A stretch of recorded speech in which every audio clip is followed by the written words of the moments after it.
Everyone, this is me Purnima and welcome back to my channel chapter commerce. आप लोगों को पता है हम लोग हमारी मूवी का एक बहुत ही अच्छा सा क्लाइमेक्स देख रहे थे। थोड़ा सा क्लाइमेक्स हम लोग कंप्लीट कर चुके हैं, थोड़ा सा क्लाइमेक्स आज हम लोग कंप्लीट कर लेंगे। तो जाओ फिर जल्दी से जाकर के अपने स्नैक्स, अपने पॉपकॉर्न ले आओ ताकि हम लोग हमारा आज का क्लाइमेक्स एंजॉय कर पाए। हमारे स्नैक्स, हमारे पॉपकॉर्न क्या चीज है, हमारी नोटबुक और पेन। तो मैं आपको वही कह रही हूँ, जा करके जल्दी से अपनी नोटबुक एंड अपना पेन ले आओ। आज हम लोग अगेन पढ़ने वाले हैं हमारी एडजस्टमेंट इन फाइनल अकाउंट्स, यानी कि हम लोग बात करने वाले हैं कि फाइनल अकाउंट्स के अंदर जो जो एडजस्टमेंट्स होती हैं उन एडजस्टमेंट के साथ हम लोगों को कैसे ट्रीट करना है, उन एडजस्टमेंट को कैसे रिकॉर्ड करना है, वही चीज हम लोग यहाँ पर देखने वाले हैं। इसका पार्ट नंबर 1 हम लोग ऑलरेडी कंप्लीट कर चुके हैं, जिसके अंदर हम लोगों ने बेसिक समझा। किस चीज का बेसिक समझा कि एडजस्टमेंट इन फाइनल अकाउंट का क्या मतलब है। ठीक है, उसके अंदर हम लोगों ने 5 एडजस्टमेंट्स ऑलरेडी पढ़ ली हैं। कौन कौन सी 5 एडजस्टमेंट्स हम लोगों ने पढ़ी है याद है आपको? Closing stock, outstanding expense, prepaid expense, depreciation and accrued income. ये सभी 5 एडजस्टमेंट्स हम लोग लास्ट वीडियो के अंदर कवर कर चुके हैं। आज भी हम लोग कुछ एडजस्टमेंट्स पढ़ने वाले हैं, बहुत ईजी तरीके से पढ़ेंगे, बहुत इंटरेस्टिंग तरीके से पढ़ेंगे। आपको कोई भी एडजस्टमेंट हार्ड नहीं लगेगी। देखिए, हम लोग हर एडजस्टमेंट को अलग अलग यानी कि इंडिविजुअली पढ़ रहे हैं। क्यों? ताकि हम लोग जब क्वेश्चन करने बैठे तो हमें एडजस्टमेंट सीखने की नीड ना पड़े, हम लोग स्मूथली अपने स्पीड से क्वेश्चन करते जाएं, वहां पर हमें किसी तरह का कोई डाउट ना हो। दूसरा तरीका क्या हो सकता था? मैं आपको बेसिक सा इंट्रोडक्शन देती, क्वेश्चन करती, उसमें जो एडजस्टमेंट आती मैं आपको वो समझा देती, तो यहां तक मतलब कि मैं कितने क्वेश्चन करवा पाती। तो ऐसे में क्या होता है, कुछ एडजस्टमेंट रह जाते, इसीलिए जितनी एडजस्टमेंट हो सकती है, लाइक हम लोग 28 एडजस्टमेंट्स पढ़ने वाले हैं, तो मैंने उन्हीं 28 एडजस्टमेंट्स को पहले समझा दिया है। क्योंकि क्वेश्चन एक पर्सन कितने करवा सकता है, क्वेश्चन की प्रैक्टिस करना आप लोगों के हाथ में होता है। तो आप लोग जब कभी भी आपके क्वेश्चंस की प्रैक्टिस करते हैं, वहां पर आपको कोई नई एडजस्टमेंट देखने के लिए मिल जाती है एंड वहां पर आपके लिए डाउट्स क्रिएट होते हैं कि अब ये नई एडजस्टमेंट है, इसके साथ कैसे ट्रीट करें, फिर नई एडजस्टमेंट आ गई, अब किससे जाकर पूछे, ये दिक्कत होती है। इसीलिए मैंने किस चीज को प्रायोरिटी दी है कि मैं आपको हर एडजस्टमेंट का मीनिंग, उसका ट्रीटमेंट पहले सिखा दूं। क्वेश्चंस तो फिर हम लोग आराम से करते रहेंगे। हम लोग हमारे प्रैक्टिकल क्वेश्चंस क्लास के अंदर भी करेंगे एंड अपने प्रैक्टिकल क्वेश्चंस को हम लोग होमवर्क में भी करेंगे, ताकि हमारे क्वेश्चंस की प्रैक्टिस अच्छे से हो जाए। हम लोगों को बेसिक अकाउंट बनाना आता है, क्योंकि हम लोगों ने प्रीवियस चैप्टर फाइनल अकाउंट्स का ही किया था। हम लोगों को मेनली क्या चीज सीखनी है, मेरी एडजस्टमेंट्स ही सीखनी है, इसीलिए हम लोग सभी एडजस्टमेंट्स को इतना डिटेल में पढ़ रहे हैं। चलिए फिर स्टार्ट करते हैं हमारी वीडियो को विदाउट एनी डिले। कंसंट्रेशन अपना बना करके रखना। ये थी आप लोगों की लिस्ट, जिसमें से हम लोग ये 5 एडजस्टमेंट्स ऑलरेडी कंप्लीट कर चुके हैं। ये 5 एडजस्टमेंट्स हम लोग अच्छे से डिटेल में बहुत सिंपल तरीके से पढ़ चुके हैं। बात करने वाले हैं हम लोग आज की एडजस्टमेंट की। चलिए फिर स्टार्ट करते हैं। आज की फर्स्ट एडजस्टमेंट मेरी क्या है? Unearned income. क्या है मेरी फर्स्ट एडजस्टमेंट? Unearned income. चलिए फिर स्टार्ट करते पढ़ते क्या है ये मेरी अनअर्न्ड इनकम। हम लोगों ने जब बेसिक अकाउंटिंग टर्म्स वाला चैप्टर किया था, तो इन सभी टर्म्स का बेसिक मीनिंग हम लोग वहां पढ़ के आ चुके हैं। क्या किया मैंने? वहां पर हम लोग इन सभी टर्म्स का मीनिंग अच्छे से पढ़ के आ चुके हैं। यहां पर जल्दी से रिकॉल करेंगे और अपनी एडजस्टमेंट पर हम लोग जाएंगे एंड वहां पर सीखेंगे कि हमारी एडजस्टमेंट हम लोग इस चीज की कैसे करते थे।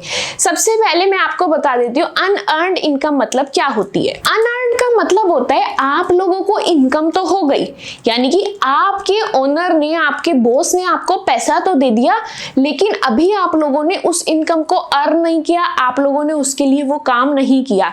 अनअर्न्ड इनकम का मतलब समझते हैं? जिस इनकम को आपने अभी तक अर्न नहीं किया है। क्यों अर्न नहीं किया? क्योंकि अभी तक आपने उनको उनका काम ही नहीं करके दिया, लेकिन फिर भी has been received in advance, लेकिन फिर भी आपने उस इनकम को एडवांस में रिसीव कर लिया। मीनिंग समझ आ रहा है? क्या है मीनिंग मेरी अनअर्न्ड इनकम का? द मीनिंग इज कि आप लोग आपका पैसा रिसीव कर चुके हैं, लेकिन इनकम जनरेट नहीं करी, यानी कि आपने उनका काम अभी नहीं करा, लेकिन आपके पास पेमेंट एडवांस में ही आ गई। ये था मीनिंग आपका अनअर्न्ड इनकम का।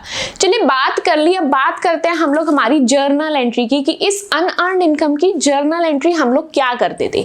अनअर्न्ड इनकम, आपने काम नहीं करा, आपके पास पैसा एडवांस में आ गया, क्या आपकी वो लाइबिलिटी है? The answer is yes. Liability है वो हमारी? The answer is yes. इसीलिए ये मेरी लाइबिलिटी है एंड मैंने इसको क्रेडिट किया है। समझ आ रही है बात?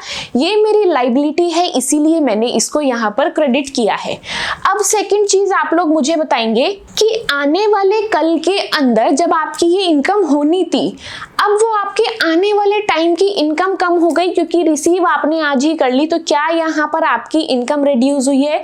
यस। क्या यहाँ पर आपकी इनकम रिड्यूस हुई है? The answer is yes.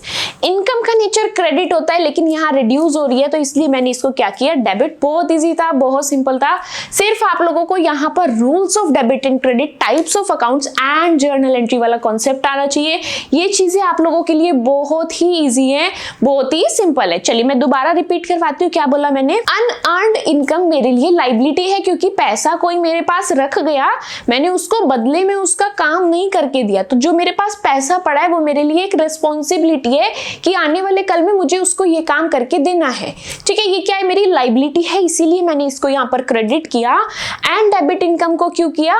Debit इसलिए किया कि आने वाले कल में जब मुझे पैसा रिसीव होना था, अब वो मुझे रिसीव नहीं होगा क्योंकि मुझे तो आज ही रिसीव हो गया, यानी कि उस दिन की मेरी इनकम रिड्यूस हो रही है और मेरी इनकम रिड्यूस हो रही है तो मैं उसको क्या करूंगी, डेबिट करूंगी। बहुत इजी, बहुत सिंपल सी मेरी जर्नल एंट्री है। आगे बढ़ते और यहाँ पर हम लोग एडजस्टमेंट देखेंगे कि इस अनअर्न्ड इनकम की क्या एडजस्टमेंट हो सकती है और किस तरीके से उसको हम लोग ट्रीट करेंगे। बात करेंगे यहाँ पर, प्रीवियस वीडियो के अंदर भी हम लोग हर एडजस्टमेंट के दो केसेस पढ़ते थे, एक तब जब वो आउटसाइड होगी ट्रायल बैलेंस के, और एक तब जब वो आपके ट्रायल बैलेंस के इनसाइड होगी। क्या क्या दो केसेस पढ़ते थे? एक आउटसाइड वाला केस होता था एंड एक इनसाइड वाला केस होता था। उसके बाद मैंने आपको एक चीज याद कराई थी, आउटसाइड के हमेशा कितने ऑप्शंस होंगे? दो ऑप्शंस होंगे। कितने ऑप्शंस होंगे आउटसाइड के? दो ऑप्शंस होंगे। एंड इनसाइड के कितने ऑप्शंस होंगे? एक ही ऑप्शन होगा। इस तरीके से याद नहीं हो रहा, हम लोग अलग तरीके से याद कर लेते हैं। क्या याद रखना है कि बाहर जाने के तो दो तरीके हैं, अंदर आने का एक ही तरीका है। आउटसाइड के कितने तरीके हैं? दो। इनसाइड का कितने तरीका है? एक। समझ आ रही है बात? चलिए अब बात करते हैं एडजस्टमेंट की। तो सबसे पहले हम लोग आउटसाइड देख लेते हैं। अगर आपको ट्रायल बैलेंस के नीचे एडजस्टमेंट के अंदर आपको बोला है कि आपकी कोई अनअर्न्ड इनकम है तो आप उसको कैसे ट्रीट करेंगे, मेरे साथ साथ यहाँ पर समझेंगे। ऐसे केस के अंदर अगर वो चीज आउटसाइड है यानी कि आपको दो एंट्री करनी पड़ेगी। आपके पास टोटल कितने अकाउंट्स है? तीन है, trading account, profit and loss account and balance sheet. इन तीनों में से आपके पास दो चॉइसेस हैं, आप किन्हीं दो के पास जा सकते हैं। अब हम लोग यहाँ पर देखेंगे कि हम कौन कौन से दो अकाउंट यहाँ पर चूज कर रहे हैं। सबसे पहली चीज, ये अनअर्न्ड इनकम लायबिलिटी है, ये मैं आपको ऑलरेडी समझा चुकी हूँ। क्या समझाया है? ये अनअर्न्ड इनकम आपकी लायबिलिटी है, तो मैं आपको एक चीज क्लियर कर देती हूँ, ये मैं ये लायबिलिटी साइड ही लिख रही हूँ। क्या कर रही हूँ? ये मैं लायबिलिटी साइड ही लिख रही हूँ। किस चीज की लायबिलिटी साइड? आपकी बैलेंस शीट की। तो अनअर्न्ड इनकम को कहाँ लिखना है? आपकी बैलेंस शीट की लायबिलिटी साइड पर आप लोग इसको लिख देंगे। क्लियर है ये चीज? नेक्स्ट चीज देखते हैं, सेकंड में कौन सा अकाउंट चूज कर रही हूँ। अब सबसे पहले एक चीज आपको क्लियर होनी चाहिए कि अनअर्न्ड इनकम है। क्या है ये? इनकम है। तो चाहे मैं मेरे ट्रेडिंग अकाउंट में हूँ, चाहे मैं मेरे प्रॉफिट एंड लॉस अकाउंट के अंदर हूँ, क्या मेरी इनकम डेबिट साइड पर लिखी जाती है? The answer is no. हम लोग प्रीवियस चैप्टर्स में इस चीज को बहुत डिटेल से पढ़ चुके हैं कि मेरे सभी एक्सपेंसेस डेबिट साइड आते हैं, मेरे सभी इनकम्स क्रेडिट साइड आती है। तो अब मेरी जो भी अनअर्न्ड इनकम है उसको मैं क्रेडिट करने वाली हूँ। क्या ये चीज क्लियर है? The answer is yes. तो यहाँ पर आपकी एक कंफ्यूजन तो दूर हो गई कि मैं डेबिट करूं या क्रेडिट करूं। क्रेडिट करना है, ये तो मेरा सोल्व हो गया। क्यों? क्योंकि ये मेरी इनकम है। अब अकाउंट कौन सा चूज करूं ये आपको बताते हैं। सेकंड अकाउंट आपका कौन सा होगा? Profit and loss account. जैसे आपको कमीशन रिसीव हो गई, आपको रेंट रिसीव हो गया, तो ये सभी आप लोगों की इनडायरेक्ट इनकम से, इसको आप लोग प्रॉफिट एंड लॉस के क्रेडिट साइड पर लिखते हैं। आई होप यहाँ पर आप लोगों को अनअर्न्ड इनकम का ट्रीटमेंट समझ आ गया अगर वो आउटसाइड द ट्रायल बैलेंस हो। अब जल्दी से बात कर लेते हैं, अगर वो इनसाइड द ट्रायल बैलेंस है तो उसके साथ हम लोग क्या ट्रीटमेंट करते हैं। अब यहाँ पर अगर वो इनसाइड है तो उसके पास कितने ऑप्शन है? There is only one option. कौन सा ऑप्शन है? मैंने आपको प्रीवियस वीडियो के अंदर एक बहुत अच्छी सी शॉर्ट ट्रिक बताई थी। Outstanding, prepaid, unearned, in advance, इस तरीके की कोई भी चीज है उसकी सीधा जगह कहां पर बनती है? बैलेंस शीट में। किसके पास जाता है? वो डायरेक्ट बैलेंस शीट के पास जाता है। अगर outstanding, unearned, prepaid, in advance इस तरीके की चीजें नहीं है तो बैलेंस शीट उसे अपने पास जगह नहीं देता।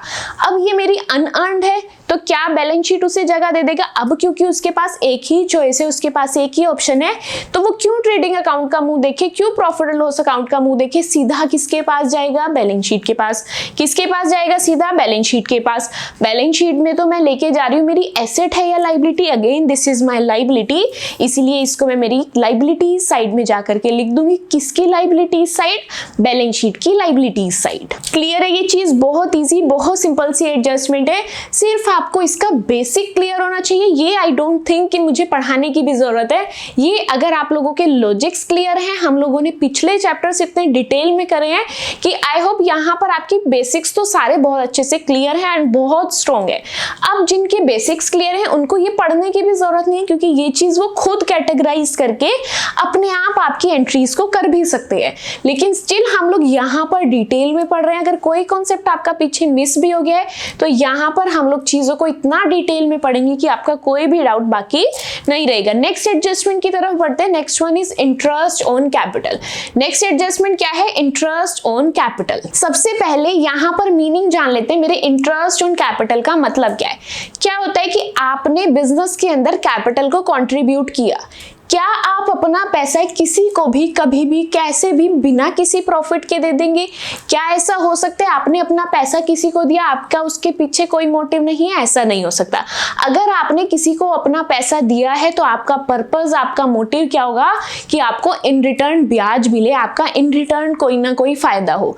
तो कैपिटल अगर उसको हम दे रहे हैं तो इन रिटर्न मुझे प्रॉफिट के फायदे के रूप में क्या मिलता है, इंटरेस्ट ऑन कैपिटल, यानी कि मेरी कैपिटल के ऊपर वो ब्याज देते हैं, जिससे मैं सेटिस्फाई होती हूँ कि मैंने अगर पैसा लगाया तो सही लगाया, मेरा पैसा लगाना बिल्कुल करेक्ट डिसीजन था। समझ आ गया कॉन्सेप्ट? रीड करेंगे अब यहाँ पर मेरे साथ क्या बोला है। Sometimes there is a provision of interest being given on the capital brought in by the proprietor और पार्टनर्स। कभी कभी आपके अग्रीमेंट के अंदर ये प्रोविजन होता है कि जो भी पर्सन कैपिटल कंट्रीब्यूट करेगा उसको इंटरेस्ट ऑन कैपिटल मिलेगा।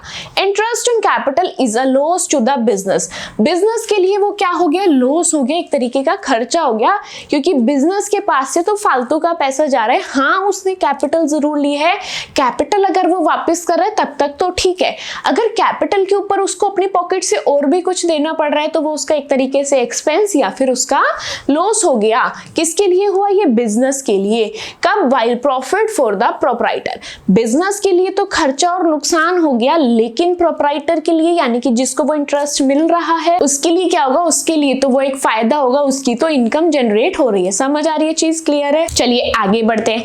अब हम लोग यहाँ पर बात करने वाले हैं इंटरेस्ट ऑन कैपिटल की जर्नल एंट्री की। मैं आपको अगेन एक कॉन्सेप्ट याद दिलाती हूँ कि आप लोग बिजनेस एंड बिजनेस के ओनर को अलग लेकर चलते हैं। अब अगर इंटरेस्ट ऑन कैपिटल प्रोप्राइटर को मिल रहा है तो उससे फायदा हो रहा है, तो अब एंट्री आप क्या सोच के करेंगे कि ओनर को फायदा हो रहा है वो एंट्री करूं या बिजनेस का नुकसान हो रहा है वो एंट्री करूं? The answer is the business is a separate legal entity. आपको जो भी ट्रांजैक्शन करनी है, जो भी डिसीजन लेने हैं, आपके बिजनेस के पॉइंट ऑफ व्यू से लेने हैं, ना कि ओनर के पॉइंट ऑफ व्यू से। समझ आ रही है चीज? चलिए अब ये जर्नल एंट्री करना आपके लिए बहुत ही इजी होने वाला है। समझते हैं यहाँ पर इंटरेस्ट ऑन कैपिटल अभी बताया, या तो लॉस कंसीडर होगा या फिर एक्सपेंस कंसीडर होगा। एंड इन दोनों का ही नेचर क्या है, डेबिट है। दोनों का नेचर क्या है, डेबिट है, इसीलिए आपका इंटरेस्ट ऑन कैपिटल यहाँ पर डेबिट हुआ है। एंड एक चीज समझेंगे, आपका पैसा बिजनेस के पास रखा था कि आने वाले टाइम में बिजनेस ये पैसा देगा। अब बिजनेस ने पैसा तो नहीं दिया, लेकिन बिजनेस के ऊपर एक और उधार चढ़ गया। कौन सा उधार चढ़ा है भाई? पैसा तो देना ही था, उसका ब्याज भी देना पड़ेगा। क्या है, पैसा तो देना ही था, ब्याज भी देना पड़ेगा। अब ब्याज भी अगर देना पड़ेगा तो क्या उसकी कैपिटल, जैसे उसने 10,000 रुपीज कैपिटल लगाई थी, उसका सपोज 1,000 रुपीज का इंटरेस्ट बैठता है, तो उसको कितना पैसा देना पड़ेगा? अब 11,000 देना पड़ेगा। कितना पैसा देना पड़ेगा? 11,000 देना पड़ेगा। यानी कि जब हम लोग कहते थे उसने 10,000 लगाए हैं, अब हम लोग 10,000 नहीं कहेंगे, कितना कहेंगे कि बिजनेस के अंदर उसका 11,000 रुपए कैपिटल का पड़ा है। किसका पड़ा है? 11,000 रुपए कैपिटल का पड़ा है। यानी कि यहाँ पर मेरी कैपिटल इंक्रीज हो रही है एंड कैपिटल का नेचर क्रेडिट है, और कैपिटल अगर इंक्रीज होगी तो उसको हम लोग क्या करेंगे? क्रेडिट करेंगे। बहुत इजी है, बहुत सिंपल है। समझ आई चीज? यस।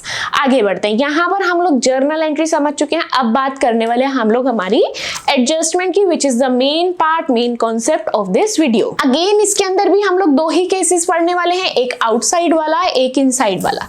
सबसे पहले बात करेंगे, अगर हमें interest on capital trial balance के बाहर दी है तो मेरे पास दो ऑप्शन है। मेरे पास कितने ऑप्शन है? दो ऑप्शन है। एक ऑप्शन मैंने आपको अभी बताया कि 10,000 मेरे पास कैपिटल के रखे हैं, 1000 मुझे और देने पड़ेंगे, तो मैंने 1000 को 10,000 के पास ले आई कि अब मुझे टोटल कितने देने हैं? 11,000 रुपए देने हैं। यानी कि मेरा इंटरेस्ट ऑन कैपिटल किस में ऐड हो गया? कैपिटल में ऐड हो गया। तो यानी कि मैं क्या करूंगी, उसको इंटरेस्ट ऑन कैपिटल की जो अमाउंट है उसको मैं ऐड कर दूंगी। क्या कर दूंगी? ऐड कर दूंगी। किसमें? कैपिटल में। अब मैं कैपिटल कहां लिखती हूं, मेरे को बताएंगे जरा? ट्रेडिंग अकाउंट में लिखती हूं, प्रॉफिट एंड लॉस अकाउंट में लिखती हूं, या फिर बैलेंस शीट पे? तो मैं अगर उस इंटरेस्ट ऑन कैपिटल के अमाउंट को ऐड करूंगी, ठीक है, क्या करूंगी मैं? उसको ऐड करूंगी, कैपिटल अकाउंट में ऐड करूंगी। एंड वो कैपिटल आप लोगों को कहां मिलती है? बैलेंस शीट के अंदर। समझ आ रही चीज? बहुत इजी है, बहुत सिंपल है। दो ऑप्शंस थे, एक ऑप्शन मैं कवर कर चुकी हूँ। क्या बोल रही हूँ मैं? दोनों में से एक ऑप्शन को मैं कवर कर चुकी हूँ। नेक्स्ट बात करते हैं, नेक्स्ट चीज क्या है? Interest on capital. अभी हम लोगों ने बात की कि ये हमारा एक्सपेंस या फिर लॉस है। एंड मेरे एक्सपेंसेस एंड लॉसेस हम लोग कहां लिखते हैं? Indirect expenses and indirect losses को प्रॉफिट एंड लॉस की डेबिट साइड में। कहां लिखते हैं? प्रॉफिट एंड लॉस की डेबिट साइड में। बहुत इजी था, बहुत सिंपल था। आउटसाइड वाला केस में समझ चुकी हूँ। अब बात करने वाले हम लोग, अगर इंटरेस्ट ऑन कैपिटल आपको ट्रायल बैलेंस के अंदर गिवन है। क्या बोल रही मैं? अगर आपको ट्रायल बैलेंस के अंदर गिवन है तो आपके पास एक ही ऑप्शन है। क्या है आपके पास? एक ही ऑप्शन है। अब वो क्या ऑप्शन है, यहां पर मेरे साथ लॉजिक समझेंगे। कुछ नहीं करना, अपने वही 90% केस वाली शॉर्ट ट्रिक को याद करना है। Outstanding, prepaid, unearned, in advance, क्या इन चीजों से रिलेटेड है? The answer is no. Interest on capital में क्या इससे रिलेटेड कोई वर्ड है, कोई टर्म है? The answer is no. तो यानी कि बैलेंस शीट तो इसे अपने पास नहीं रखने वाला, ठीक है। तो ये कहां पर जाएगा? इकलौता सहारा बचा प्रॉफिट एंड लॉस। क्या बचा? इकलौता सहारा प्रॉफिट एंड लॉस। तो मैं चुपचाप जाकर के प्रॉफिट एंड लॉस की डेबिट साइड पर इसको जाकर के लिखाऊंगी। कहां लिख के आऊंगी? प्रॉफिट एंड लॉस की डेबिट साइड में जाकर के इसको लिखाऊंगी। To interest on capital and amount के कॉलम में अपनी अमाउंट को फिल कर लेंगे। That's it. बहुत इजी था, बहुत सिंपल था। सिर्फ आपको कंसंट्रेशन के साथ चीजें पढ़नी है। कोशिश करिएगा सारी चीजें आप लोग साथ साथ लिखते रहें। हो सके तो एक टेबल बना लेंगे। अपनी टेबल को कैसे फ्रेम करेंगे? इधर साइड आप लोग पहले सभी एडजस्टमेंट्स लिखेंगे, इधर साइड आप इनसाइड की चीजें लिखेंगे, एंड इधर साइड आप आउटसाइड की चीजें लिखेंगे। मैक्सिमम 3 to 4 पेजेस के अंदर आपकी सभी एडजस्टमेंट्स रिवाइज हो जाएंगी। अब एग्जाम्स के पहले अगर आपके पास इतना टाइम नहीं है कि आप एक एक क्वेश्चन करने बैठे, तो आपको क्या करना है? आपको कुछ नहीं करना, अपने वो 3-4 पेजेस खोलने हैं, फटाफट अपनी एडजस्टमेंट को गो थ्रू करना है, and you are ready to give your exam. ठीक है, बहुत इजी है, बहुत सिंपल है। चलिए फिर बढ़ते हैं आगे। नेक्स्ट एडजस्टमेंट के बारे में पढ़ने वाले हैं। नेक्स्ट एडजस्टमेंट मेरी क्या है? हम लोग आ गए हमारी 8th एडजस्टमेंट पर। क्या आप लोगों को फील हुआ? क्या आप लोगों को पता चला कि 28 में से 8 एडजस्टमेंट हम लोग कंप्लीट कर चुके हैं? बहुत इजी है। बस चीज क्या है, आप लोगों को हर चीज को इंटरेस्टिंग बना के पढ़ना है, हर चीज को इस तरीके से क्लियर करना है कि आपकी ये रियल लाइफ से ही रिलेट करती है। चलिए फिर विदाउट एनी डिले स्टार्ट करते हैं हमारी 8th एडजस्टमेंट को पढ़ना, which is interest on drawing. Interest on capital को हम लोग पढ़ चुके हैं, इंटरेस्ट ऑन ड्रॉइंग की हम लोग यहाँ पर बात करने वाले हैं। जिस तरीके से कैपिटल अगर कोई हमारे बिजनेस को दे रहा है तो हमें उसे ब्याज देना पड़ता है, हम लोगों को उसे इंटरेस्ट देना पड़ता है। क्या अब आपके बिजनेस से कोई उधार लेकर जा रहा है, आप चुप बैठेंगे? The answer is no. आप क्या बोलेंगे कि आप लोग मुझसे तो इंटरेस्ट बहुत जल्दी लेते हो, इंटरेस्ट देने की बारी आई तो मुकर रहे हो? आपका आंसर ये होगा, द आंसर इज यस। तो यहाँ पर क्या होता है, अगर आपके बिजनेस से कोई पैसा निकाल के ले जा रहा है अपने पर्सनल यूज के लिए, तो आप उसको क्या कहोगे? आपको पैसा फ्री में नहीं मिलेगा। आप जब उधार चुकाओगे अपना, तो आप लोगों को क्या करना पड़ेगा? इंटरेस्ट पे करना पड़ेगा। क्या पे करना पड़ेगा? इंटरेस्ट पे करना पड़ेगा। अब वो इंटरेस्ट पे कर रहा है तो बिजनेस के लिए क्या हो गई? इनकम हो गई। बिजनेस की क्या है? इनकम। लेकिन ओनर की क्या है? प्रोप्राइटर का क्या है? वो खर्चा है। समझ आ रही है चीज? चलिए, मनी और goods withdrawn bye the proprietor from the business for personal use is called drawings. अब चाहे पैसा हो या फिर गुड्स हो, अगर आप लोग बिजनेस से अपने पर्सनल यूज के लिए दोनों में से कोई भी चीज को लेकर जा रहे हैं, तो उसके लिए आपको टर्म यूज करनी है drawings. Drawings are a sort of loan taken by the proprietor from the business. Drawings क्या होता है? एक तरीके से ओनर बिजनेस से लोन लेकर जाते हैं कि थोड़े दिन में आपके पैसे चुका दूंगा। समटाइम्स प्रोप्राइटर हैज टू पे इंटरेस्ट ऑन हिज ड्राइंग्स, तो तब प्रोप्राइटर को क्या करना पड़ता है, उसके ऊपर इंटरेस्ट देना पड़ता है, which is called interest on drawing, जिसको हम लोग इंटरेस्ट ऑन ड्राइंग की तरह बुलाते हैं। चलिए समझ आ गई, यहाँ पर टर्म बहुत इजी थी, बहुत सिंपल थी, ऑलरेडी आप लोगों को इसके बारे में पता भी था। अब बात कर लेते हैं हम लोग इसकी जर्नल एंट्री की। इंटरेस्ट ऑन ड्राइंग बिजनेस की क्या है, इनकम है। क्या है, बिजनेस की इनकम है। क्यों, क्योंकि बिजनेस के पॉकेट में पैसा आ रहा है, यानी कि उसकी इनकम हो रही है, एंड इनकम है तो इसको क्या करेंगे, क्रेडिट करेंगे। क्या करेंगे, इसको क्रेडिट करेंगे। अब दूसरी चीज समझेंगे, अभी मेरे को क्या था, इंटरेस्ट ऑन कैपिटल, कैपिटल में जुड़ रहा था, तो यहाँ पर इंटरेस्ट ऑन ड्राइंग ड्राइंग्स के अंदर जुड़ेगा, यानी कि एट द एंड मेरी ड्राइंग्स ही बढ़ रही हैं। मैंने 10,000 की ड्राइंग्स ऑलरेडी दे रखी थी, उसके पास 10,000 की ड्राइंग्स थी। मैंने कहा तेरा 1,000 रुपए का इंटरेस्ट भी इकट्ठा हो गया, तो अब वो मुझे टोटल कितना देगा, 10,000 प्लस 1,000 इज 11,000, यानी कि ये 1,000 आने से उसकी ड्राइंग्स बढ़ गई। एंड ड्राइंग्स बढ़ गई तो हम लोग क्या करेंगे, डेबिट करेंगे। क्या करेंगे, ड्राइंग्स बढ़ गई तो हम लोग डेबिट करेंगे। बहुत इजी था, बहुत सिंपल था, ये जर्नल एंट्रीज आप लोगों को आती भी है। आगे बढ़ते और इसकी एडजस्टमेंट को देखते हैं। अगेन हम लोग आउटसाइड एंड इनसाइड दो ही तरह के केस पढ़ेंगे। सबसे पहले आउटसाइड की बात करेंगे। मेरे पास दो ऑप्शन है।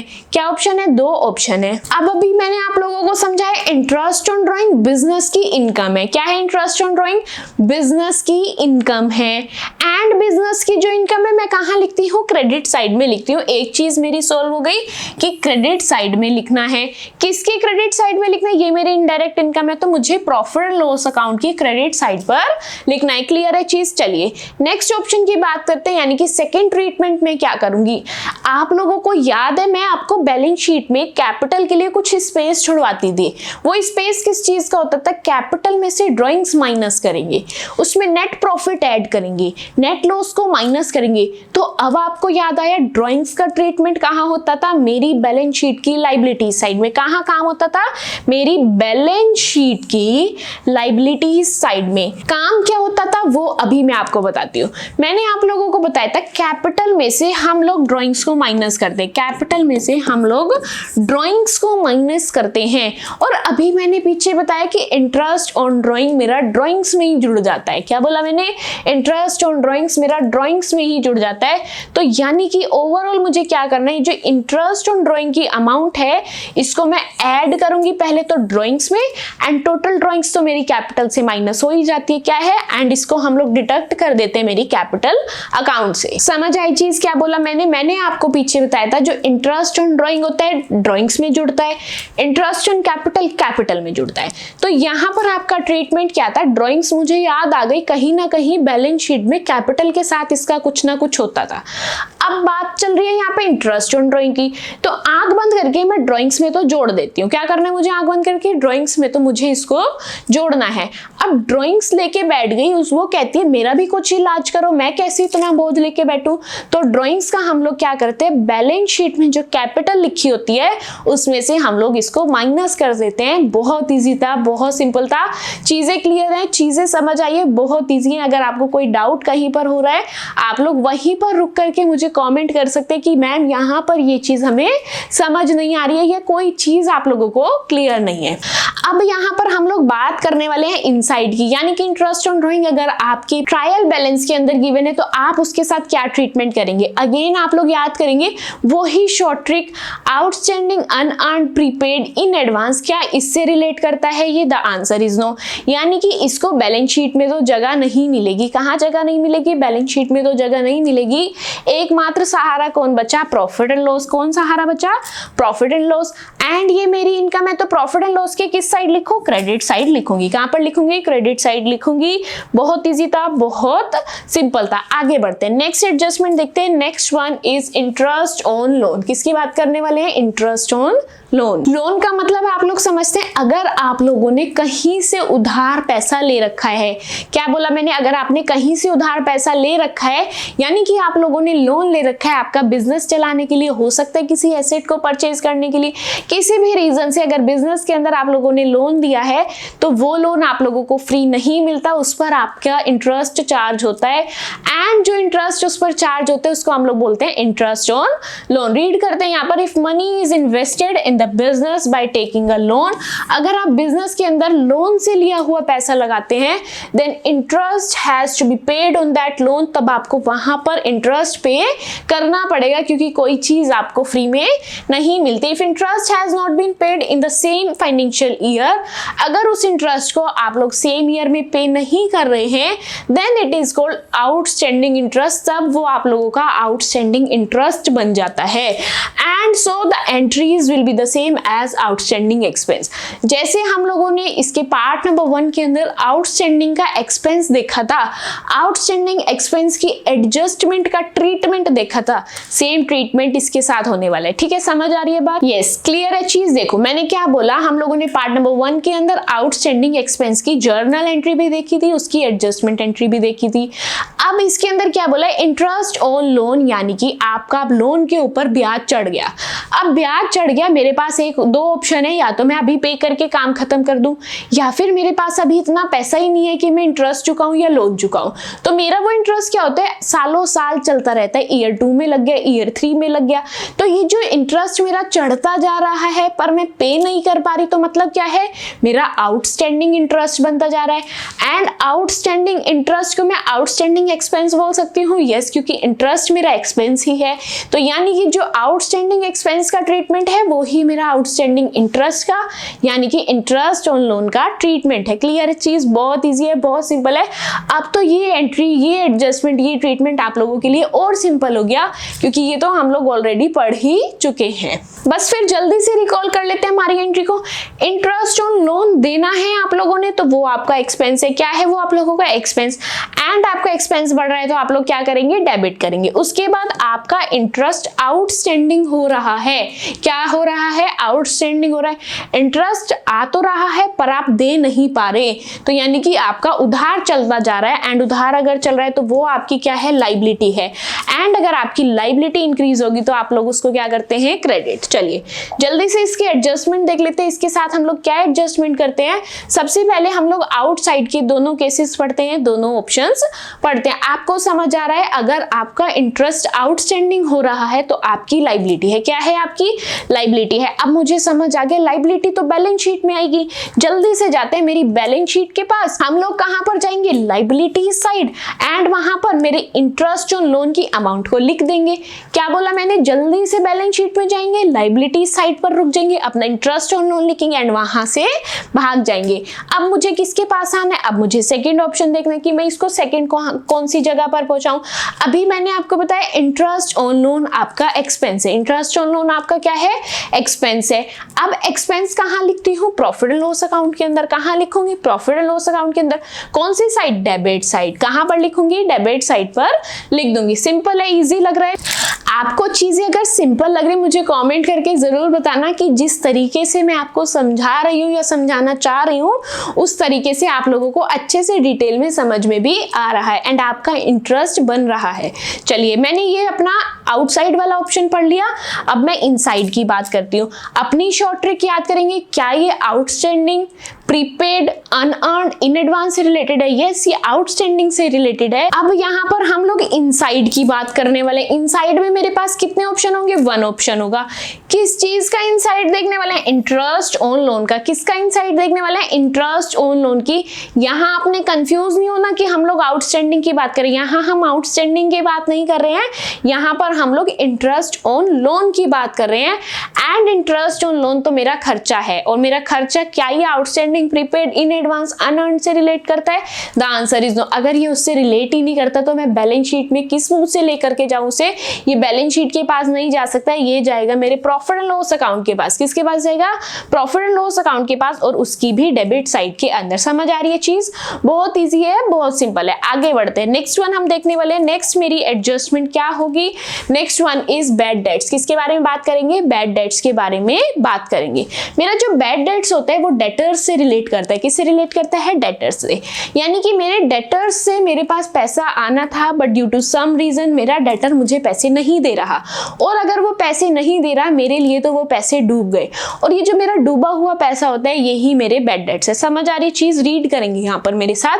अ businessman sells his goods on cash as well as on credit. एक बिजनेसमैन है, अब वो बिजनेस ऐसा करता है कि उसे कैश में भी डील करना पड़ता है, उसे क्रेडिट में भी डील करना पड़ता है। The buyers to whom the goods are sold on credit are called debtors।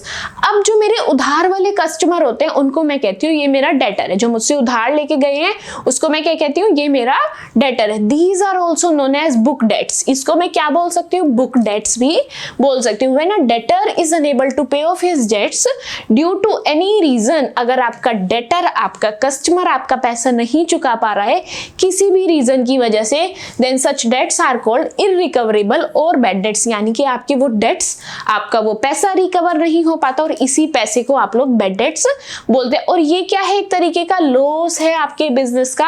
आप लोग सोच रहे थे वाओ कस्टमर आ गया, मेरा माल बिक गया, मेरी तो इनकम होगी, मेरे तो पैसे आएंगे, लेकिन एक्चुअल में हुआ क्या? वो जान पहचान बना करके आपसे सामान उधार पर ले गया और दिन ऐसा आ गया आज तक उसने उधार नहीं चुकाया।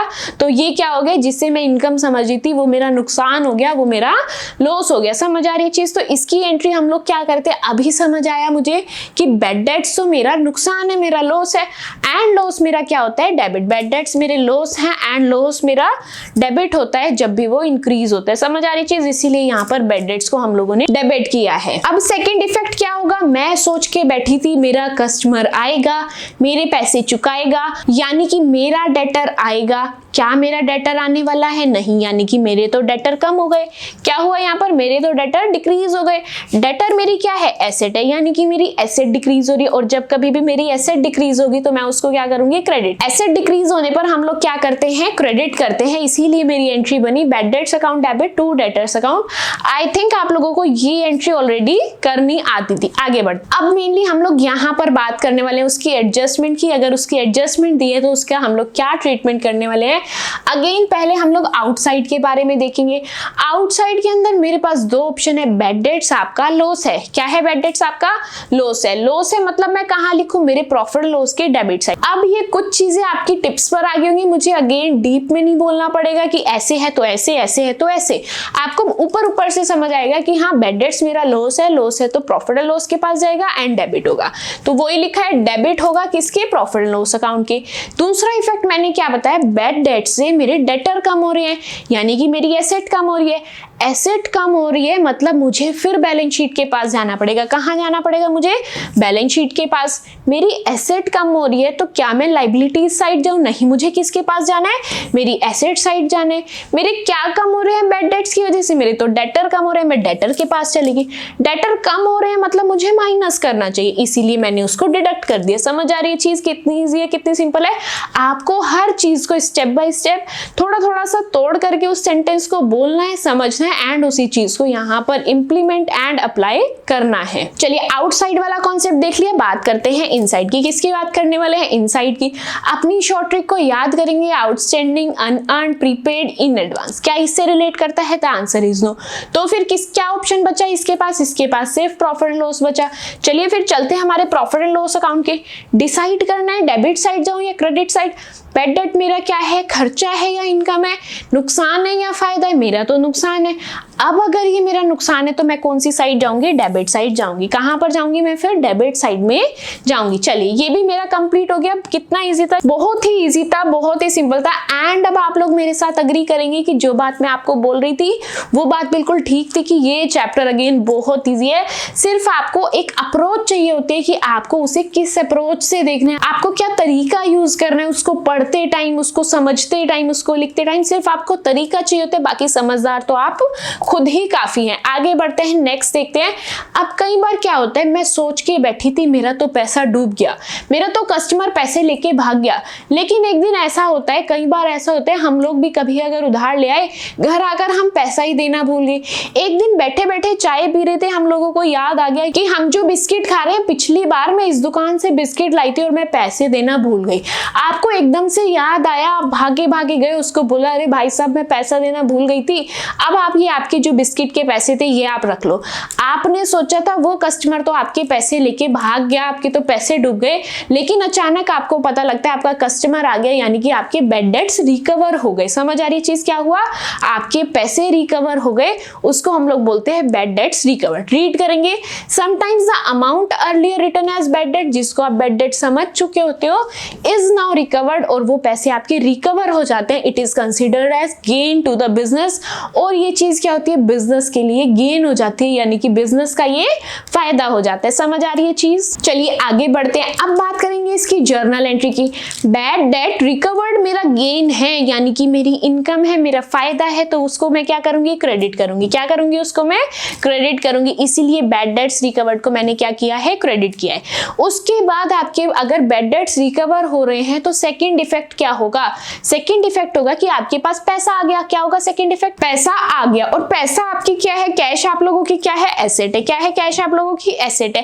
एंड एसेट अगर इंक्रीज होगी तो आप लोग उसे क्या करेंगे? डेबिट करेंगे। क्या करना है आप लोगों को? उसको डेबिट करना है। बहुत इजी है, बहुत सिंपल है। बात करते हैं इसकी एडजस्टमेंट की, इसके ट्रीटमेंट की। सबसे पहले हम लोग आउटसाइड वाला केस देखेंगे। दो ऑप्शन है, अभी बताया बैड डेट रिकवर्ड मेरा फायदा है, मेरा गेन है, यानी कि मेरा गेन है तो प्रॉफिट एंड लॉस अकाउंट के पास जाते हैं, मेरा फायदा हो गया, मेरा प्रॉफिट हो गया, तो मैं गई प्रॉफिट एंड लॉस के पास। कहां लिखूं उसको? मैं क्रेडिट साइड पर लिखूंगी। क्यों?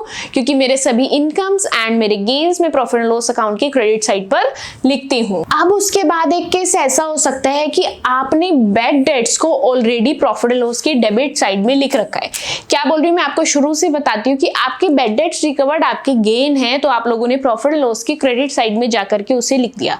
लेकिन एक केस ऐसा होगा कि डेबिट में बैड डेट लिखा, क्रेडिट में बैड डेट रिकवर्ड लिखा, अल्टीमेटली इफेक्ट सेम ही रहने वाला है। लेकिन इसका दूसरा तरीका क्या है कि जहां आपने बैड डेट लिखा था वहां जाके उसे माइनस कर दो, कि मैंने बैड डेट गलती से 5000 लिख दिया, 1000 तो मेरे आ गए, तो जहां मैंने 5000 लिखा वहां पे बैड डेट रिकवर्ड के मैं 1000 रुपीज माइनस कर दूंगी, वो मेरे बैड डेट्स का ही ट्रीटमेंट हो जाएगा। समझ आ रही है चीज? क्या बोला मैंने?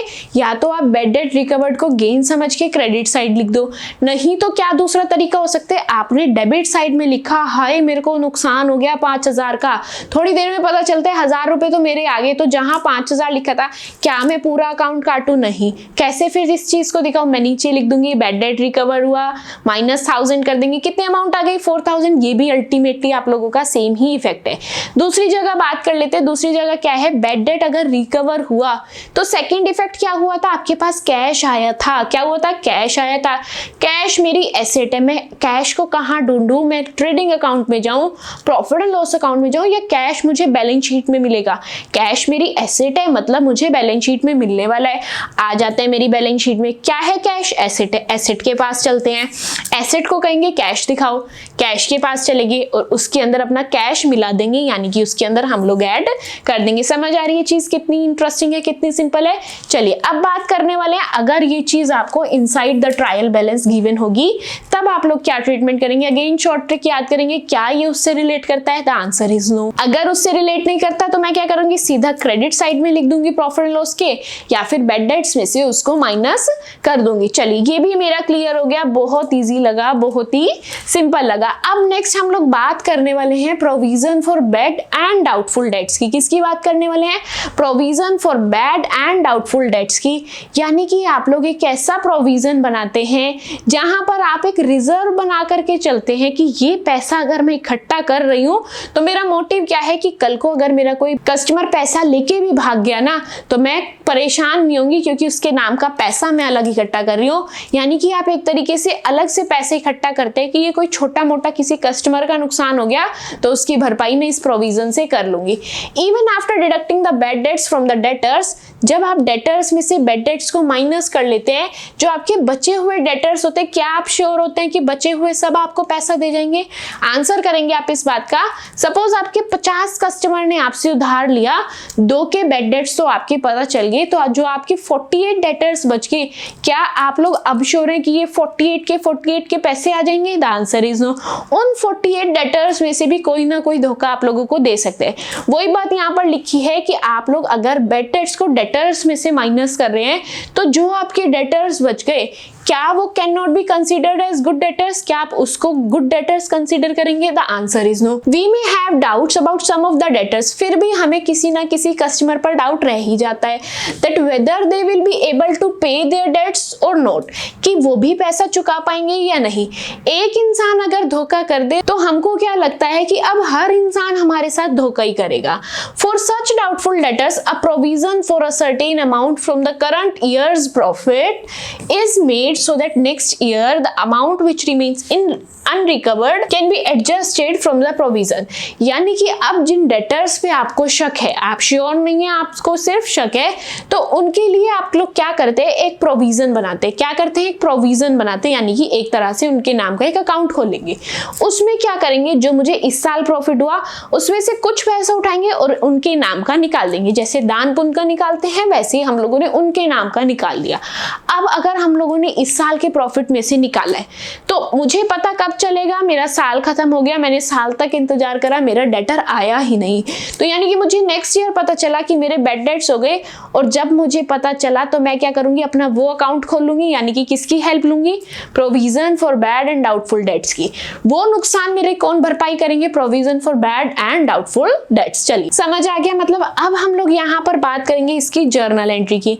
किसकी बात करेंगे? जर्नल एंट्री की। ये जो मेरा provision for bad and doubtful debt है, ये क्या है? लाइबिलिटी है। क्या है ये आप लोगों की? लाइबिलिटी है। एंड लाइबिलिटी का नेचर क्रेडिट होता है, इसीलिए हम लोगों ने इसको यहाँ पर क्रेडिट किया है। क्या किया है? यहाँ पर इसको हम लोगों ने क्रेडिट किया है। एंड ये पीएफडीडी हम लोग कहाँ पर, ये जो मेरा provision for bad and doubtful debt है, इसको मैं शॉर्ट में बोलूंगी पीएफडीडी। क्या बोलने वाली है इसको मैं शॉर्ट में? पीएफडीडी। तो जहां पर भी मैं ये एक्रोनियम, ये शॉर्ट फॉर्म यूज करूंगी, आप लोग समझ जाएंगे मैं प्रोविजन फॉर डाउटफुल डेट्स की यहाँ पर बात कर रही हूँ। सेकेंड इफेक्ट क्या होगा इसका, हम लोग इसको प्रॉफिट एंड लॉस अकाउंट के अंदर ट्रांसफर कर देंगे। कहां पे ट्रांसफर करेंगे? प्रॉफिट एंड लॉस अकाउंट के डेबिट साइड में इसको ट्रांसफर कर देंगे, क्योंकि हम लोग क्रिएट कर रहे हैं। तो इस साल के लिए तो वो क्या हुआ, खर्चा हुआ। क्या हुआ? इस साल के लिए खर्चा हुआ। आगे बढ़ते हैं, यहाँ पर हम लोग उसकी एडजस्टमेंट देखने वाले हैं। एडजस्टमेंट में सबसे पहले किसकी बात करेंगे? आउटसाइड की। किसकी बात करने वाले हैं? सबसे पहले आउटसाइड की। अब आउटसाइड के अंदर अभी मैंने बताया कि प्रोविजन फॉर डाउटफुल डेट आपका इस साल के लिए खर्चा है, तो मैं क्या करूंगी, खर्चा है तो प्रॉफिट एंड लॉस के पास जाऊंगी, एंड खर्चे मेरे सब डेबिट साइड होते हैं, मैंने वहां पर लिख दिया। सेकेंड इफेक्ट क्या होगा, जैसे आप लोग बैड डेट्स माइनस करते थे डेटर्स में से, वैसे ही आप डेटर्स में से पीएफडीडी को माइनस कर देंगे। एसेट साइड में आपको डेटर्स मिलेंगे एंड उस डेटर्स में से अपने प्रोविजन को आप लोग डिडक्ट कर देंगे। क्या कर देंगे? वहां से आप लोग डिडक्ट कर देंगे। ये था आपका इफेक्ट जब आपके ट्रायल बैलेंस के बाहर दिया हो आपका पीएफडीडी। अब बात करते हैं इनसाइड की। क्या आपकी शॉर्ट ट्रिक से रिलेट करता है? The answer is no. क्या ये चीज आपकी शॉर्ट ट्रिक से रिलेट कर रही है? The answer is no. तो मैं क्या करूंगी, बैलेंस शीट के पास तो नहीं जा सकती, किसके पास जाऊंगी? प्रॉफिट एंड लॉस अकाउंट के पास। किसके पास जाना है मुझे? प्रॉफिट एंड लॉस अकाउंट के पास। एंड कौन सी साइड जाऊंगी? डेबिट साइड जाऊंगी। क्या आपको ये चीजें, ये कॉन्सेप्ट इजी लग रहे हैं, इंटरेस्टिंग लग रहे हैं? The answer is yes. Your answer should be yes, क्योंकि हम चीजों को बहुत इजी एंड बहुत इंटरेस्टिंग बना करके पढ़ रहे हैं। एंड आप लोगों ने टेंशन बिल्कुल नहीं लेनी है, हम लोग इन्हीं सभी एडजस्टमेंट्स के प्रैक्टिकल प्रॉब्लम्स भी करेंगे। एंड वहां जाकर आपको रियलाइज होगा कि अब आपको हर एडजस्टमेंट क्वेश्चन के अंदर सीखने की जरूरत नहीं है। एडजस्टमेंट्स हमें आती है, बस क्वेश्चन की प्रैक्टिस करनी है। ठीक है, आपको उसके ऊपर ग्रिप बनानी है, उसके अंदर स्पीड बनानी है, और कैसे बनेगी ये सब चीजें जब आप लोग उन क्वेश्चंस की प्रैक्टिस कर लेंगे। चलिए आगे बढ़ते हैं। 12th एडजस्टमेंट क्या है? Provision for discount on debtors. Provision for discount on debtors read करेंगे। यहाँ पर क्या होता है कि जितने भी बिजनेसेस होते हैं उनके कुछ कस्टमर्स ऐसे होते हैं जो उधार पर सामान लेकर जाते हैं, एंड जो कस्टमर उधार पर सामान लेके जा रहा है वो मेरा डेटर होता है। अब हर कस्टमर अच्छे नहीं होते, कुछ कस्टमर हर चीज में कहेंगे यहाँ पे डिस्काउंट दे दो, थोड़ा सा भैया थोड़ा सा और डिस्काउंट दे दो, थोड़ा सा और डिस्काउंट मिल जाता तो अच्छा हो जाता, डील छोड़ के चले जाएंगे अगर आप डिस्काउंट।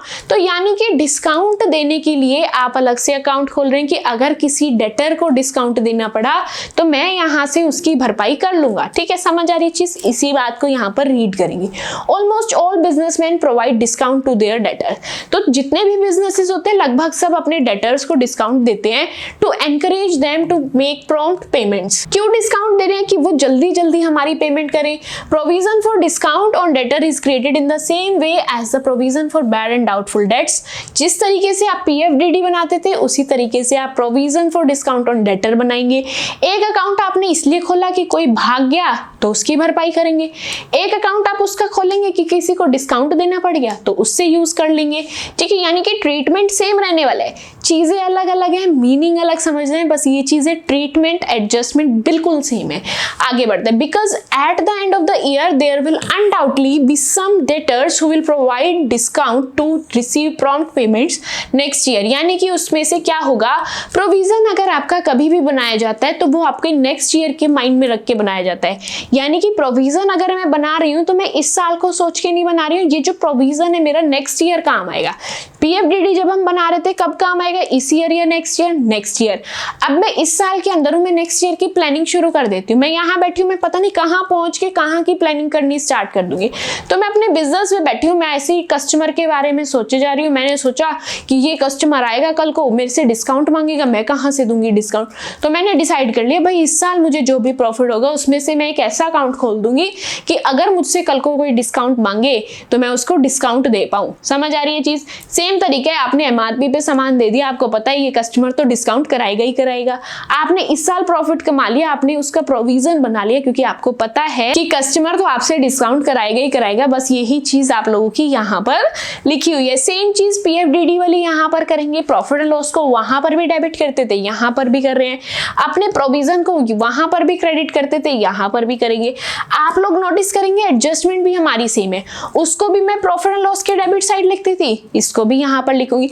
बस पर्पस अलग हुआ उसके लिए। जो मेरा PFDD था वो पैसा डूबने के लिए था, मेरा provision for discount on debtors मेरे को डिस्काउंट अगर देना है उसके लिए है तो दोनों प्रोविजन ही। मुझे सिर्फ प्रोविजन वर्ड से मतलब है एंड ये देखना है कि क्या दोनों डेटर्स के लिए है या नहीं। अब दोनों डेटर्स के लिए है भी प्रोविजन तो ट्रीटमेंट भी सेम ही होगा। तो मैंने प्रॉफिट एंड लॉस की डेबिट साइड भी लिख दिया एंड मैं मेरी बैलेंस शीट की एसेट साइड में आके डेटर्स से मिली और उसमें से उसको माइनस कर दिया। समझ आ गई चीज? अब अगर वही चीज मुझे इनसाइड दी है तो बैलेंस शीट तो मुझे बुलाने से रही, मैं किसके पास जाऊंगी, प्रॉफिट एंड लॉस की डेबिट साइड के अंदर। इजी है, चीजें क्लियर हो रही हैं। चलिए आगे बढ़ते हैं, नेक्स्ट देखते हैं। नेक्स्ट वन है provision for discount on creditors. क्या है यहाँ पर provision for discount on creditors? आप लोग सिर्फ डिस्काउंट देते ही नहीं है, आप खुद भी किसी के कस्टमर हैं। क्या है, आप खुद भी किसी के कस्टमर हैं एंड ये जो कस्टमर है ना उसकी नेचर में ही है कि वो डिस्काउंट मांगेगा ही मांगेगा। अगर आपका कस्टमर आपसे डिस्काउंट मांग रहा है तो आप कस्टमर होके क्या किसी से डिस्काउंट नहीं मांगते? आप लोग खुद रियलाइज करेंगे कि आप लोग भी कहीं पर जा रहे हैं तो आपको भी वहां पर डिस्काउंट चाहिए होता है। तो यहाँ पर क्या है provision for discount on creditors के अंदर यहाँ पर समझते हैं। Like the way we provide discounts to our debtors, जिस तरीके से हम हमारे डेटर्स को डिस्काउंट देते हैं, in the same way our creditors provide a discount to us. Same उसी तरीके से हमारे जो क्रेडिटर होते हैं वो हमें डिस्काउंट देते हैं। फॉर रिसीविंग प्रॉम्प्ट पेमेंट्स, कब देते हैं, जब हम उन्हें टाइम से पेमेंट कर देते हैं। क्या मतलब है, यानी कि वो देखता है कि ये बंदा तो बढ़िया टाइम से पेमेंट करता है, इसको तो डिस्काउंट दे देते हैं, बेचारा बंदा बहुत बढ़िया है, तो यानी कि डिस्काउंट मिल रहा है, तो उसी के लिए आपका ये प्रोविजन बनाया जाता है। Discount received is a gain for the business. जो आपका ये डिस्काउंट है ये क्या है, आपके बिजनेस के लिए गेन है। चलिए अब अगर ये आपका गेन है तो आपके प्रॉफिट एंड लॉस अकाउंट के अंदर क्रेडिट हो जाएगा। क्या होगा, प्रॉफिट एंड लॉस अकाउंट के अंदर क्रेडिट हो जाएगा and provision for discount on creditors ये आपका डेबिट हो जाएगा। क्या होगा, provision for discount on creditors ये आप लोगों का डेबिट हो जाएगा।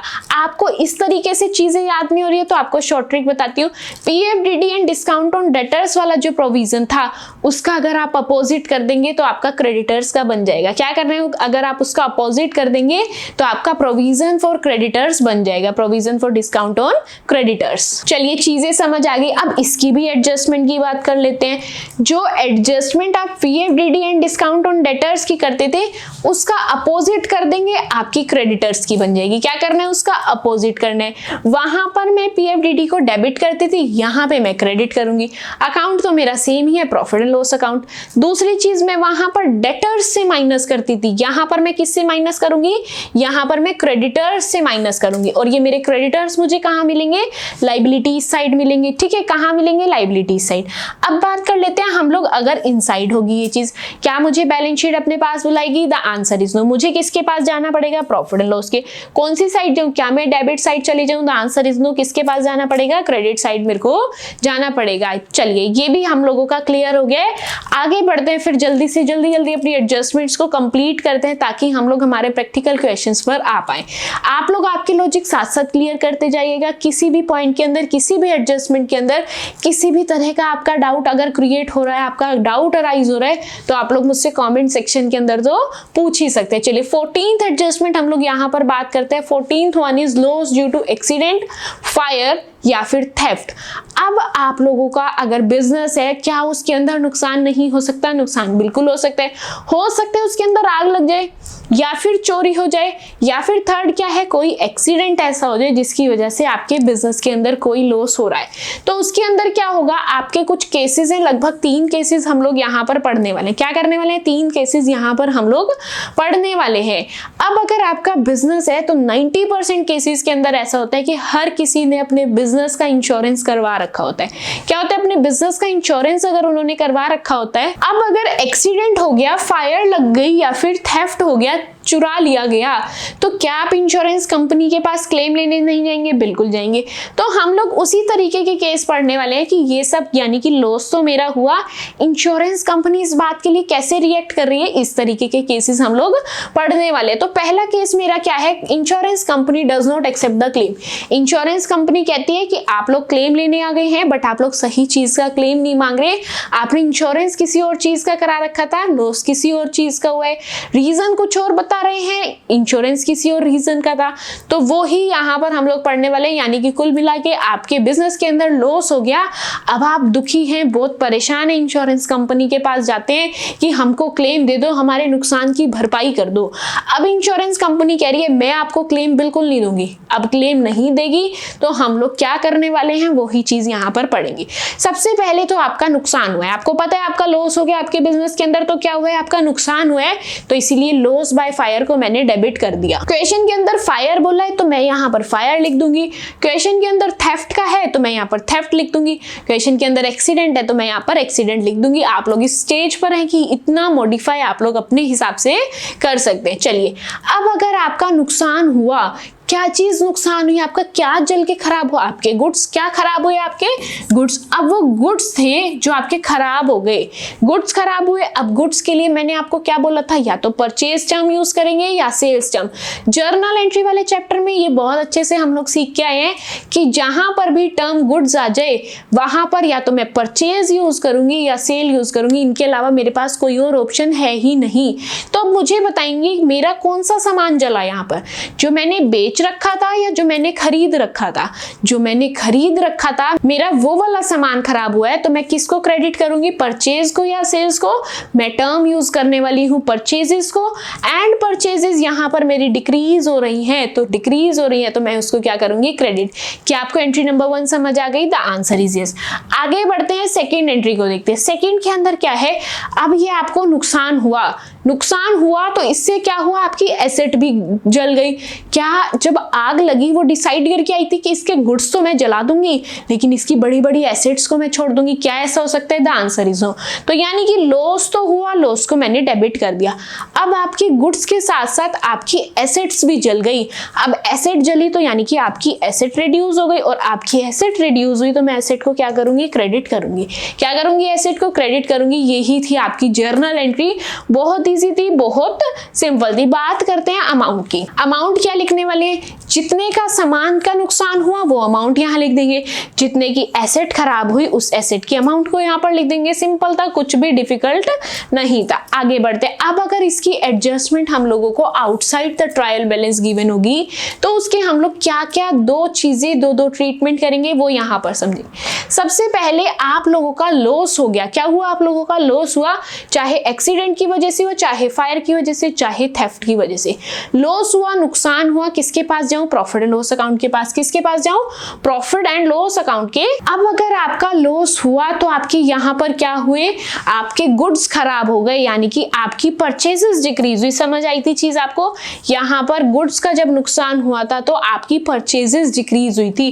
अब आप लोग याद करेंगे कि परचेजेस में कहाँ लिखती थी, ट्रेडिंग अकाउंट के अंदर कहाँ लिखती थी परचेजेस को, ट्रेडिंग अकाउंट के अंदर।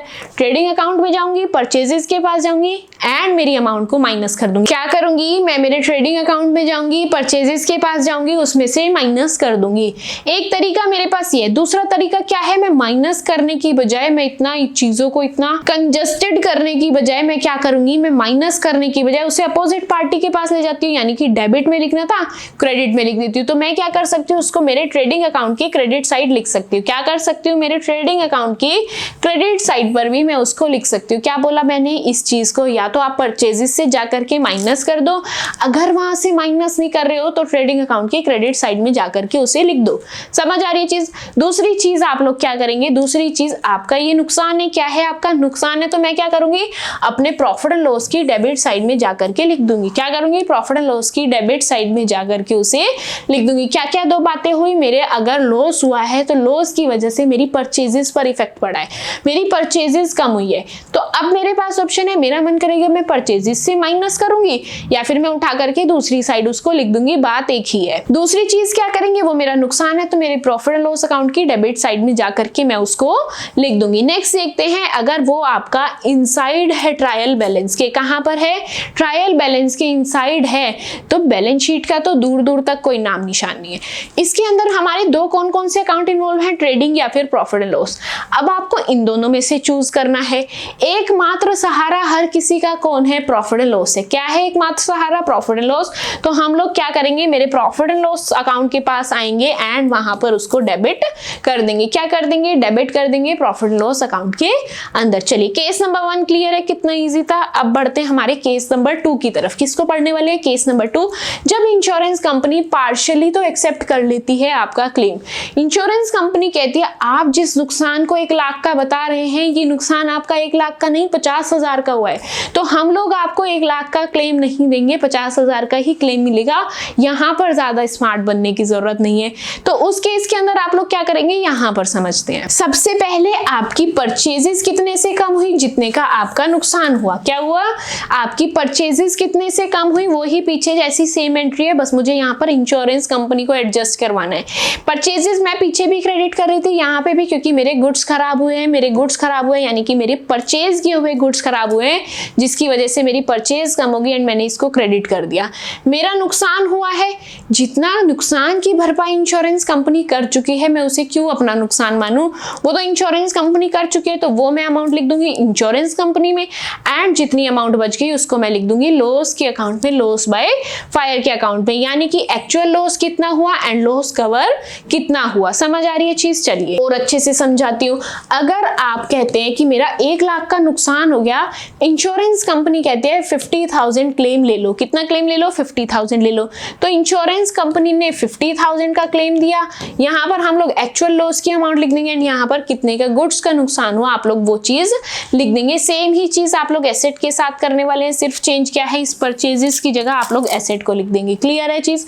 चलिए अब हम लोग बात करने वाले हैं इसकी एडजस्टमेंट की। किसकी बात करने वाले हैं हम लोग यहाँ पर, इसकी एडजस्टमेंट की। एडजस्टमेंट क्या कहती है, यहाँ पर आउटसाइड की बात करेंगे। किसकी बात करेंगे, आउटसाइड की। इसके 3 इफेक्ट हैं। कितने इफेक्ट हैं, 3 इफेक्ट हैं। इसने हमें 3 ऑप्शन दिए हैं, क्योंकि हर चीज में 2 पार्टी इन्वॉल्व थी, यहाँ पर थर्ड पार्टी भी आ गई। कौन, इंश्योरेंस कंपनी। अब एडजस्टमेंट को हम लोग यहाँ पर देखने वाले हैं। सबसे पहली चीज तो आपको समझ आ गई कि जितने का नुकसान हुआ है मैं ट्रेडिंग अकाउंट की क्रेडिट साइड में जाकर लिखूंगी, या मेरे गुड्स नुकसान हुए हैं तो मैं परचेजेस में से माइनस करूंगी। मेरी फर्स्ट एडजस्टमेंट यही है। क्या है, मेरा ट्रेडिंग अकाउंट की क्रेडिट साइड में जाकर के मैं इसको लिख दूंगी। कहां लिख दूंगी, ट्रेडिंग अकाउंट की क्रेडिट साइड में जाकर, या फिर मैं इसको परचेजेस से भी माइनस कर सकती हूँ on the debit side of my trading account. First effect मुझे समझ आया। चलिए कितने अमाउंट से करेंगे, with the total amount of loss that has occurred. जितने का आपका नुकसान हुआ है, 1 लाख का हुआ है, तो आप लोग वहां पर 1 लाख रुपए लिख देंगे। नेक्स्ट सेकंड इफेक्ट क्या है, it will be written in debit side. अब दूसरी चीज क्या हुई है, आपका नुकसान हुआ है, आपकी परचेजेस कम हुई है, ऊपर से आपका नुकसान हो गया। नुकसान हो गया तो मैं जा रही हूँ प्रॉफिट एंड लॉस के पास, उसकी डेबिट साइड में जाकर बताऊंगी मुझे नुकसान हो गया। ठीक है, अब कितने के नुकसान हो गया, जो भी उसकी एक्चुअल अमाउंट होगी आपके लॉस की। चलिए अब थर्ड इफेक्ट देखते हैं। थर्ड क्या है, मैं मेरी एसेट साइड में जाऊंगी। कहां जाऊंगी, एसेट साइड में। किसकी एसेट साइड में, बैलेंस शीट की। एंड एंड जितने का आपको वहां पर क्लेम मिला, जितने इंश्योरेंस कंपनी ने एक्सेप्ट किए, उस क्लेम को आप लोग आपकी बैलेंस शीट की एसेट साइड में लिख करके आ जाएंगे। क्या 3 बातें करनी है आपको? परचेजेस से माइनस करनी है या चुपचाप क्रेडिट साइड में लिख दो। दूसरी, प्रॉफिट एंड लॉस अकाउंट में जाओ, डेबिट साइड अपना नुकसान लिख के आओ। एंड इंश्योरेंस कंपनी जिस चीज की भरपाई कर रही है उसे अपनी एसेट समझो, उसे तो बस उसका रहमो करम ही समझो कि उसने दे दिया, वो एक तरह से आपकी एसेट है और आपने उसे एसेट साइड में जाकर के लिख दिया है। कहां पर? बैलेंस शीट के अंदर। समझ आ गई चीज? अब चलिए, अब यहां पर हम लोग बात करेंगे, अगर यही चीज मुझे इनसाइड दी है, कहां पर? मेरे ट्रायल बैलेंस के अंदर। तो अगेन इनसाइड तो बेचारा मजबूर है, उसके पास तो एक ही ऑप्शन है। आउटसाइड फिर भी थोड़ा फ्लेक्सिबल है, अपने ऑप्शंस बढ़ा घटा लेता है, लेकिन इनसाइड के पास एक ही ऑप्शन है। यहां पर आप लोग क्या करेंगे? It will be written only on the debit side of the profit and loss account, यानी कि आप लोग उसे प्रॉफिट एंड लॉस के डेबिट साइड में लिख देंगे। क्यों? क्योंकि प्रॉफिट एंड लॉस ही एक ऐसी चीजों का एकमात्र सहारा है। आगे बढ़ते हैं, थर्ड केस पढ़ते हैं। थर्ड केस के अंदर क्या है? यहां पर इंश्योरेंस कंपनी आपकी बात पर भरोसा करके आपके पूरे नुकसान की भरपाई खुद करके दे रहा है। आपने कहा 1 लाख का नुकसान हुआ, इंश्योरेंस कंपनी कहती है हाँ जी 1 लाख का नुकसान हुआ, लो आप अपना क्लेम ले लो। चलिए, अब इसकी क्या एंट्री होगी? जितना आपके गुड्स का नुकसान हुआ आपने 2 परचेजेस कर दिया। अब यहां पर लॉस लिखते थे, लॉस तो हुआ नहीं, सब इंश्योरेंस कंपनी बियर अप कर रही है, तो मैंने डेबिट इंश्योरेंस कंपनी को कर दिया।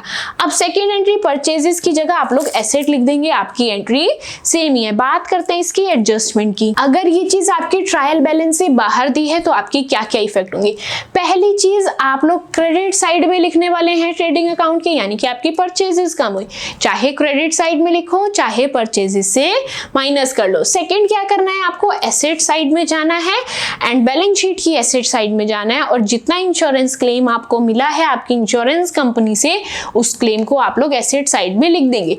सिंपल सी बात है, आपको जितना क्लेम मिल रहा है वो आपकी एसेट है और आपको उसको बैलेंस शीट की एसेट साइड में लिखना है। अब अगर वही चीज आपको इनसाइड दी है तो आपके पास कोई और ऑप्शन नहीं है। आपको क्या करना है? In such a situation it is assumed that payment from insurance company has not been received yet, so it will be only shown in the asset side of the balance sheet. अब आप लोगों के पास 2 option है।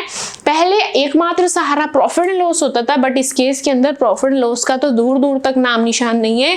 यहाँ पर आपके पास 2 ही option है, trading या फिर बैलेंस शीट। अब आप लोगों को वहां पर सेलेक्ट करना है आपके लिए कौन बड़ा है, ट्रेडिंग या फिर बैलेंस शीट। मेरे लिए बैलेंस शीट बड़ी है, इसलिए मैं उसको बैलेंस शीट के पास पहुंचा दूंगी।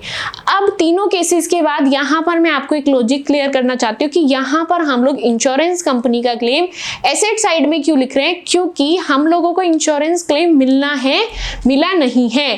ठीक है, यहाँ पर उन्होंने अपना इंश्योरेंस क्लेम एक्सेप्ट कर लिया है, लेकिन उन्होंने अभी तक पेमेंट नहीं की है, तो ये मेरी क्या है?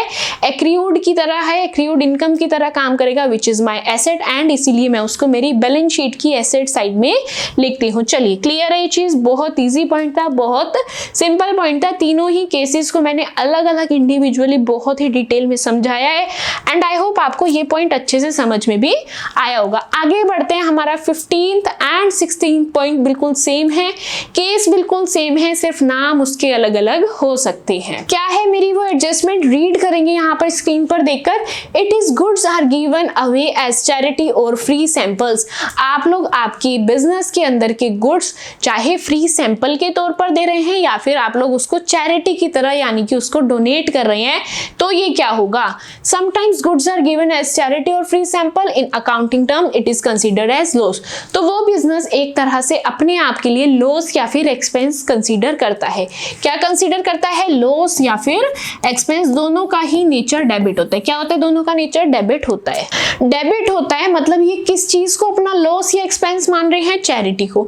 चलिए फिर चैरिटी और फ्री सैंपल को हम लोग डेबिट करने वाले हैं, क्योंकि ये मेरा एक तरीके से लॉस कह लो या फिर एक्सपेंस कह लो जिसका नेचर डेबिट है, इसलिए मैंने लॉस या फिर फ्री सैंपल्स को डेबिट किया है। अब आप ये जो चैरिटी कर रहे हैं, ये जो आप फ्री सैंपल बांट रहे हैं, किससे बांट रहे हैं? गुड्स का बांट रहे हैं। किसका बांट रहे हैं? गुड्स का बांट रहे हैं। अगेन चीज को रिकॉल करेंगे, गुड्स के लिए मैं 2 ही टर्म यूज कर सकती हूँ, परचेज या फिर सेल। अब यहाँ पर मैं कौन सा गुड्स बांट रही हूँ? जो मैंने परचेज कर रखा है। कौन सा बांट रही हूँ? जो मैंने परचेज कर रखा है, यानी कि मेरी यहाँ पर परचेजेस डिक्रीज हो रही है, इसलिए मैंने परचेजेस अकाउंट को यहाँ पर क्रेडिट किया है। समझ आ रही है पॉइंट? अब आगे यहाँ पर हम लोग देखने वाले हैं हमारी एडजस्टमेंट के बारे में कि इसके अंदर क्या क्या एडजस्टमेंट्स करेंगे। अगेन सबसे पहले आउटसाइड की बात करेंगे। किसकी बात करने वाले हैं? आउटसाइड की। दो ऑप्शन है मेरे पास, मेरा लॉस है, मेरा खर्चा है, तो मैं फटाफट से प्रॉफिट एंड लॉस अकाउंट के पास जाऊंगी। किस साइड लिखूं अपने खर्चे को? डेबिट साइड में लिख दूंगी। कहां लिखूंगी? डेबिट साइड के अंदर लिख दूंगी। उसके बाद क्या चीज करनी है? अगेन आपकी परचेजेस कम हो रही है। क्या हो रही है? अगेन आपकी परचेजेस कम हो रही है एंड परचेजेस मेरी ट्रेडिंग अकाउंट के अंदर होती है। कहां होती है? मेरी ट्रेडिंग अकाउंट के अंदर होती है। तो अगेन मैं क्या करूंगी? मेरे ट्रेडिंग अकाउंट में परचेजेस में से माइनस कर दूंगी या फिर मैं उसके क्रेडिट साइड में उसको लिख दूंगी। क्लियर है चीज? क्या करना है? उसको डिडक्ट कर देंगे हम लोग परचेजेस अकाउंट से या फिर आप लोग इसको क्रेडिट साइड में भी लिख सकते हैं। अब अगर यही चीज आप लोगों को inside the trial balance the है तो आप लोग क्या करेंगे? आपके पास फिर से एक ऑप्शन सेलेक्ट करना है आपको। अब आपके पास दो ऑप्शन है, trading account and profit and loss. आप बताएंगे कौन सा अकाउंट बड़ा है? Profit and loss, balance sheet, trading account, profit and loss, कौन कौन से ऑप्शन है? Trading account and profit and loss. तो एकमात्र सहारा मेरा प्रॉफिट एंड लॉस, तो मैं आ गई अपने प्रॉफिट एंड लॉस के पास और उसकी डेबिट साइड में मैंने इसको लिख दिया। क्या ये चीज क्लियर है? That's it for today's video. आज की वीडियो के अंदर हम लोग इतनी ही एडजस्टमेंट्स पढ़ेंगे। हम लोग टोटल 16 एडजस्टमेंट्स तक कंप्लीट कर चुके हैं। हम लोग चाहे आगे भी कंप्लीट कर सकते हैं बट आज के लिए इतना काफी रहेगा। बहुत सारी एडजस्टमेंट्स अगर हो गई, आपको रिवीजन का टाइम नहीं मिला अगर, तो हो सकता है आप लोग कंफ्यूज हो जाए, आपकी चीजें मिक्सअप होनी स्टार्ट हो जाए। इसीलिए कोशिश करेगा जितनी एडजस्टमेंट आज पढ़ी है, आज ही सोने से पहले आप लोग सभी एडजस्टमेंट्स को रिवाइज करेंगे एंड कल की वीडियो देखने से पहले भी आप लोग एक बार इन एडजस्टमेंट्स को रिवाइज कर लेंगे ताकि नई एडजस्टमेंट्स पढ़ना आपके लिए थोड़ा सा इजी हो जाए। चलिए, तो टोटल 16 एडजस्टमेंट्स हम लोगों ने कंप्लीट कर लिए हैं। आई होप सभी एडजस्टमेंट्स आपको इन डिटेल अच्छे से विद एग्जांपल आपके कॉन्सेप्ट क्लियर हुए हैं एंड ये एडजस्टमेंट आप लोगों को बिल्कुल डिफिकल्ट नहीं लग रही होगी। एंड जब हम लोग प्रैक्टिकल क्वेश्चंस करेंगे तब आप ये चीजें खुद से रियलाइज करेंगे, खुद अग्री करेंगे कि जो एडजस्टमेंट्स हम लोग इतनी लेंथी पढ़े जा रहे हैं ये आपको काम में आ रही है। चलिए, हमारी रिमेनिंग एडजस्टमेंट्स को हम लोग नेक्स्ट वीडियो के अंदर कवर करेंगे। आज की वीडियो के अंदर हम लोगों ने जितना भी पढ़ा है, अगर इसके अंदर आप लोगों को कोई भी डाउट है, किसी चीज में कोई दिक्कत है, आप लोग मुझसे कमेंट सेक्शन के अंदर पूछ सकते हैं। वहां पर मैं आप लोगों के डाउट्स को जरूर सोल्व करूंगी। एंड साथ ही आज की वीडियो के अंदर हम लोगों ने जितना भी पढ़ा है इसके नोट्स आप लोगों को टेलीग्राम चैनल पर मिल जाएंगे एंड टेलीग्राम चैनल का लिंक आप लोगों को डिस्क्रिप्शन बॉक्स में मिल जाएगा। साथ ही अगर आप लोगों ने अभी तक इसका पार्ट नंबर 1 नहीं देखा है, उसको कवर नहीं किया है, आपको types of accounts, rules of debit and credit, basic accounting term, इस तरीके के किसी भी कॉन्सेप्ट, किसी भी चैप्टर के अंदर कोई भी डाउट है तो इनकी प्लेलिस्ट का लिंक आप लोगों को डिस्क्रिप्शन बॉक्स में मिलेगा। वहां पर लिंक को टैप करके आप लोग आपके प्रीवियस चैप्टर, प्रीवियस कॉन्सेप्ट्स अच्छे से कवर कर सकते हैं, साथ ही अपने कॉन्सेप्ट्स को अच्छे से क्लियर कर सकते हैं एंड इस चैप्टर पर अपनी ग्रिप बना सकते हैं। साथ ही अगर आप लोगों ने फाइनल अकाउंट्स भी नहीं पढ़ा अभी तक, जो विदाउट एडजस्टमेंट वाला था, उसका प्लेलिस्ट का लिंक भी आप लोगों को डिस्क्रिप्शन बॉक्स में मिल जाएगा। चीजें अच्छे से समझ आ रही हैं? आपका फीडबैक क्या है? आपको कैसी लग रही है वीडियो? कैसे कॉन्सेप्ट समझ आ रहे हैं? आपका रिव्यू आप लोग कमेंट सेक्शन के अंदर जरूर शेयर कीजिएगा। एंड साथ ही वीडियो पसंद आ रही है तो don't forget to like my video and subscribe to my channel which is chapter commerce. That's it for today's video. मिलते हैं आपसे नेक्स्ट वीडियो के अंदर। Till then, bye bye.